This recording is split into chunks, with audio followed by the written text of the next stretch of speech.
Also, look, over here. Would you like to apologize to Oromo people? Don't you think you should apologize to Oromo people? No.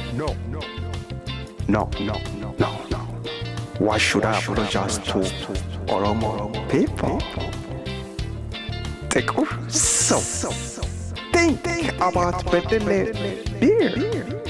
Do you know why Bedele beer does not want to sponsor your concert?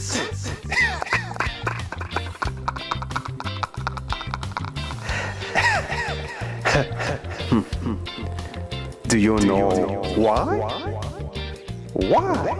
Why Bedele beer does not want to sponsor you?